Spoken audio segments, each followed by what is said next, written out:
Bagamat hindi pa formal na inilalabas ang report at resulta ng investigasyon sa nangyaring barilan sa Atimonan, Quezon, sinibak na kanina sa pwesto ang Regional Director ng PNP Calabarzon at iba pang pulis na sangkot sa insidente.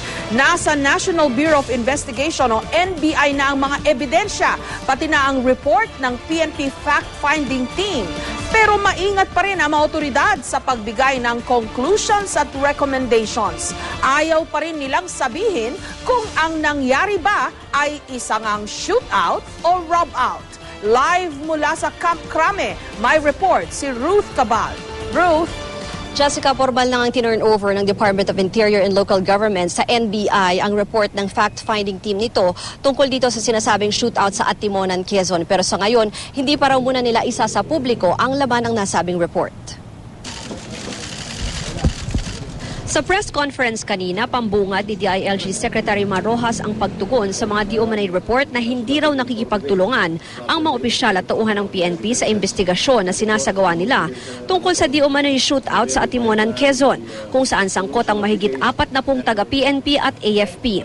Giit ni Rojas, tiwala siyang naging masusi ang paggawa ng fact-finding team ng PNP ng kanilang report. Na-turn over na rin daw ng PNP sa NBI ang lahat ng ebidensyang hawak nila, kasama na ang 2 sasakyan at mga bala at basyo mula sa crime scene. Ang unang pag-imbita sa mga tauhan ng PNP ay bukas alas 10 ng umaga pa. Kaya hindi po totoo na hindi sila pumunta o hindi nila natugunan ang mga naunang imbitasyon. Itong report na ito is clear, declarative, exhaustive, at ang buong puwersa ng PNP, yung fact-finding, ay nagamit sa pagsasagawa nitong malinaw at hayag na fact-finding report na ito. Ito ay isang simbolo ng kooperasyon between the PNP and the NBI para masolusyonan itong kaso nito. At sa banda ng NBI ay nangangako kami na aralin namin mabuti ang fact-finding committee report at ikukumpara din sa amin mga pagsusuri at aming mga investigasyon upang makaresulta sa isang makabuluhan, masusi at credible na resulta. Tumanggi si Rojas na idetalye ang laman ng report. Naging maingat din siya at ang PNP sa pagbibigay ng konklusyon tungkol sa nangyari. Ayaw raw nilang pangunahan ng NBI sa gagawin pa nitong investigasyon. Isa pa raw sa paiimbestigahan ang tila pag-leak ng laman ng fact-finding report. May mga findings nga, may mga conclusions, may mga recommendations. Kung mamarapatin, ay iiwan ko yung judgment sa NBI. No? Kung gusto nila ito ipaalam sa publiko o hindi. Wala ho kami tinatago dito. Napakalinaw. In fact, very clear declarative sentences yung findings portion nitong report na ito. Hindi lang po namin gusto na ma-jeopardize ang investigasyon ng NBI, pagbibigay respeto ito sa kanilang proseso at pagbibigay din respeto ito sa ating layunin na malaman yung buong katotohanan dito. No? Dahil meron din sa ngayon, ang malinaw raw nananatili ang una ng resulta ng paraffin test kung saan positive ang 8 sa 13 namatay sa Atimonan. Pero kung nagpaputok nga talaga sila ng baril, ang NBI na raw ang aalam nito. Nasa report din na may mga hindi nasunod sa mga panuntunan ng PNP sa mga checkpoint, kaya't may mga nirekomenda na raw na mga kakasuhan kaugnay nito. Habang sinasagawa raw ang investigasyon, sibak sa pwesto at restricted to quarters ang mga police officers sa Calabarzon, kabilang ang Regional Director na si Chief Superintendent James Melad at iba pa. Pangungunahan raw ng liderato ng PNP ang paghahain ng administrative charges sa ilang pulis na kasama sa operasyon. Mga violation po ito sa police operational procedures. It may be grave misconduct or gross neglect of duty. Pag-aaralan po lahat ng mga investigators natin yan kung ano ang nararapat na ibibigay na kaso po laban sa kanila. Pero ang isang malaking kakulangan daw sa fact-finding report ayon kay Rojas, ang testimonya ni Superintendent Hansel Marantan, ang hepe ng intelligence ng Calabarzon PNP at nag-iisang nasugatan sa PNP team na nasa checkpoint noon. Hindi siya pumayag na sumagot sa mga katanungan, hindi siya nagpa-inspect yung kanyang mga wounds, at pati yung mga slugs, yung mga bala na na-recover sa katawan niya ay hindi rin pinarelease. Kaya pinapayuhan ko po si Superintendent Marantan na sumailalim po kayo. Kung ayaw po ninyo sa PNP, sumailalim po sana kayo sa NBI process. Hindi po maganda sa katayuan po ninyo na hindi kayo sumasama dito sa transparent at patas at pantay na prosesong ito para malaman ang buong katotohanan.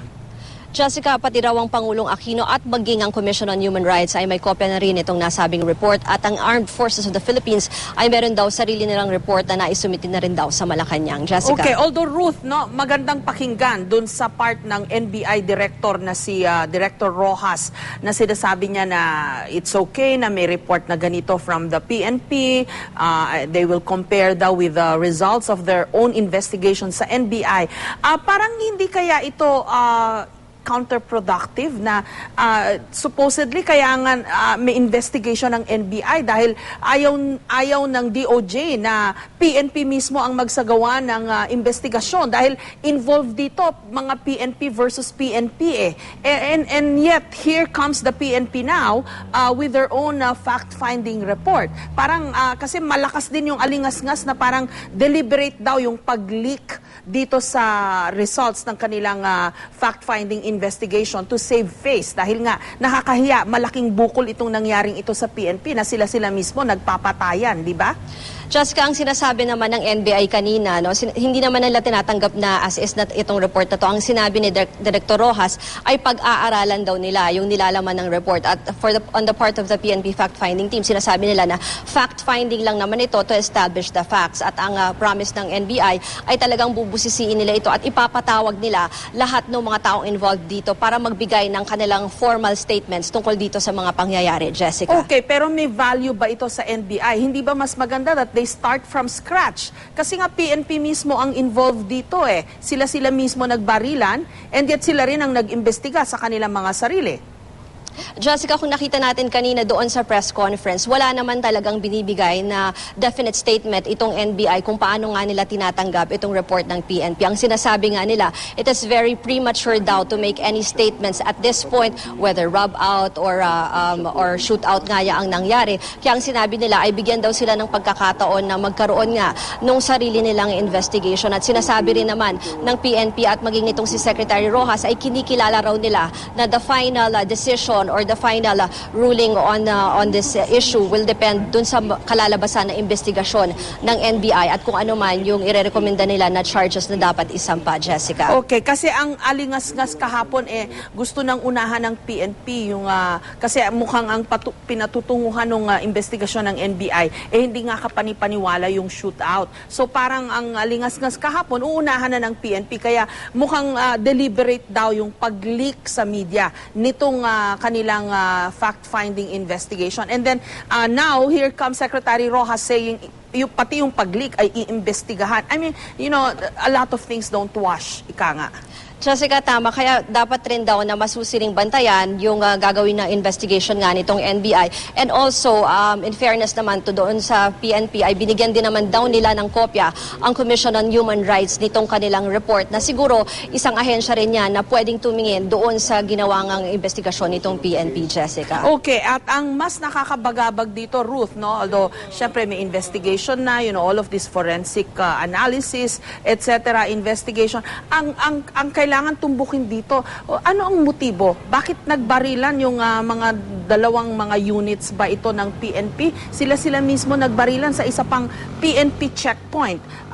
Yun ang hindi malinaw as of this point, no? Kasi nandun pa rin tayo sa kung shootout nga ba ito o rub out. Ang dapat na tinatanong na mas malalim ngayon, ano ang nasa likod nito? Ano ba ito? Was it really a peace and order thing? Yung illegal gambling na nababanggit? Yung agawan di umano sa ginto? Yung guns for hire, etc.? Do you have any information towards yung resulta ng investigasyon dun sa motibo? Actually, Jessica, natanong yan kanina doon sa press conference. Pero ang isang natanong nga dyan, yung tungkol doon sa sinasabing motibo with regards to illegal gambling. At ang sinasabi ni Director Rojas, isa raw yon sa titignan nila. At he was very definite in saying na ang gusto talaga nilang matukoy ay yung punot dulo nitong insidenteng ito, Jessica. Okay, maraming salamat, Ruth Cabal.